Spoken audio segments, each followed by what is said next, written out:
Hello, and welcome to the next review on Fierce Entertainment. This is my fourth and final review for today. And of course that film is Psycho 3. And basically, this is my favorite Psycho movie. I don't know why it's my favorite Psycho movie. I think that a part of it has to do with the overall look of the movie, and Anthony Perkins, in my opinion, is at his best as Norman Bates in this movie. The film really fits well with a modern 1980s audience that it was at the time. This film came out in 1986. It's also one of the very early movies to debut Jeff Fahey. We see in a lot of movies like Body Parts, Operation Delta Force, Grindhouse Presents Planet Terror, as well as Machete with Danny Torado, and other type of movies. I would say that Psycho 3, the overall look of Norman Bates in it is iconic. As a matter of fact, back in 2002, I actually went to Los Angeles, California, and there was a wax museum at the time, and the wax figurine of Norman Bates is actually modeled after Anthony Perkins' portrayal of Norman Bates in the third Psycho movie, not the first two. And I always thought the look of him was always good in this movie. I always like the story of the third film for some odd reason.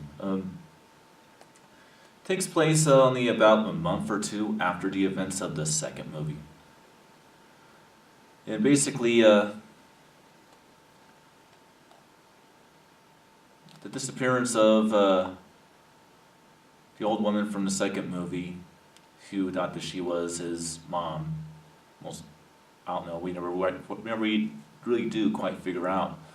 As far as I could tell from watching the movie just a few minutes ago, she was delusional and thought that she was Norman's mom. So maybe that does answer it in some category or not. The premise of the story is a reluctant nun basically turns away from God, loses her faith, and wanders around to where she hitchhikes and is picked up by a stranger with a car. He was on his way to Los Angeles to be a amateur rock and roll musician. By Jeff Fahey, who pretty much is known by the name of Duke, or Dwayne. And he's a bit of a creep, so she ends up getting out away from him and wanders around for probably a whole day, and then ends up in the general area where the Bates Motel is.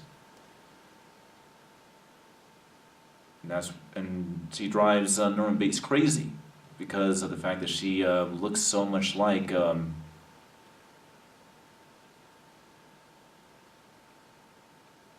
Marion Crane from the first movie. So even have the same initials because of her name is Maureen something. Get the last name. I just watched the movie before I get the last name. Maybe they didn't mention the last name, but basically, while that's going on, this investigative reporter is trying to dig up shit on Norman Bates and won't leave him alone, starts stalking him. And there's a sorority party for some sort of college football game or something, where all the vacancies are filled at the Bates Motel. And of course, a couple of mysterious deaths happen. Disappearances. One with a hooker that Dwayne picked up at a bar, and one of the students from the college ends up missing too. presumed dead. And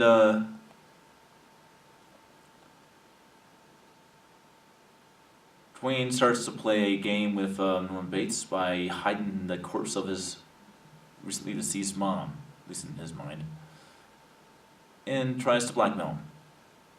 Meets his demise when Norman Bates attempts to murder him with his own guitar, which I thought was kind of catchy.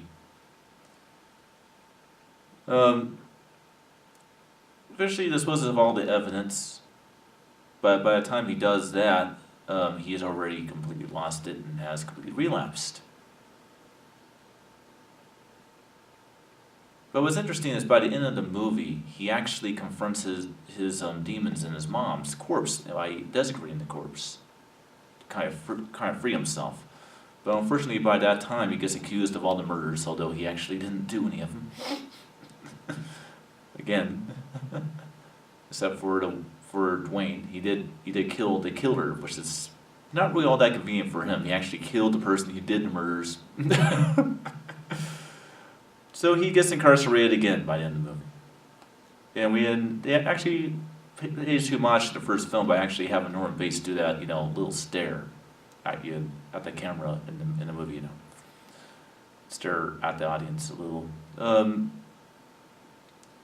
I won't do that because that's weird, so don't ask. I won't do it. But basically,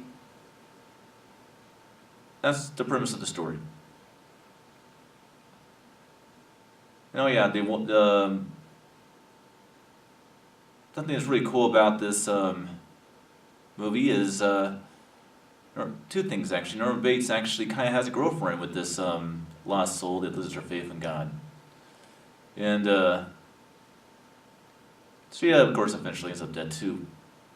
But she's not really the main plot of the movie. That's why I didn't spend too much time on her.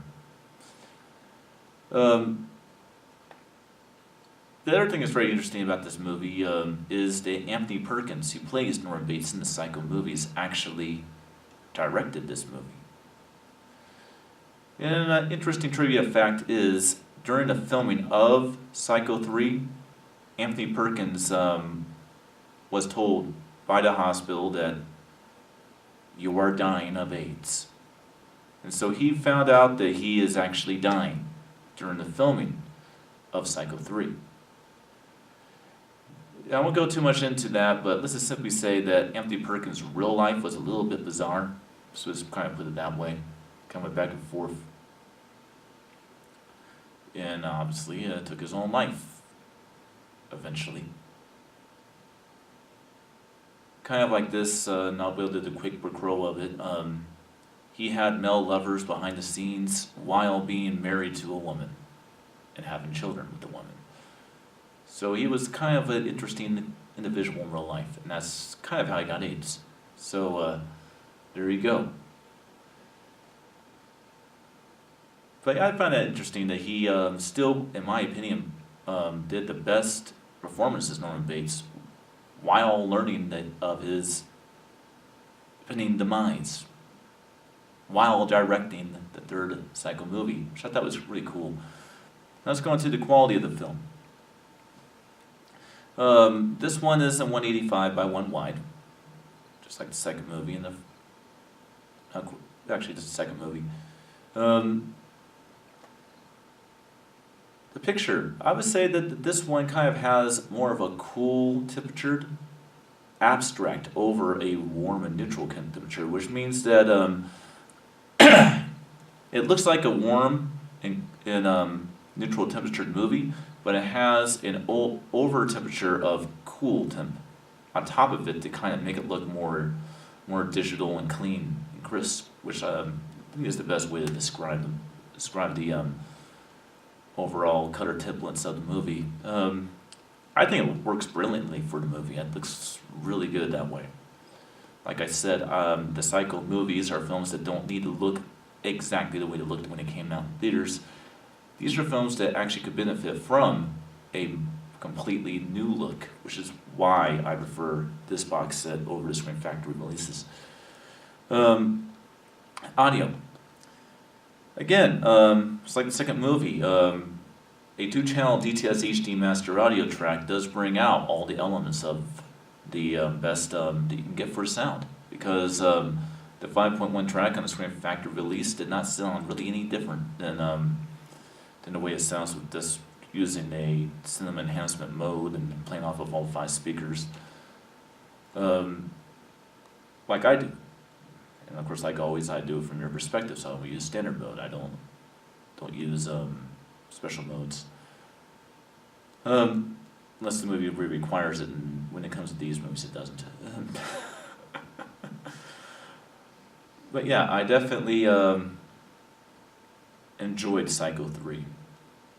So, do you like Psycho 3? Is it your favorite of the series? Is it not? Do you like this video? Do you not like this video?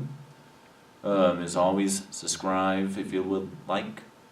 Share this video. Hit me a like on this video. Look at me from time to time.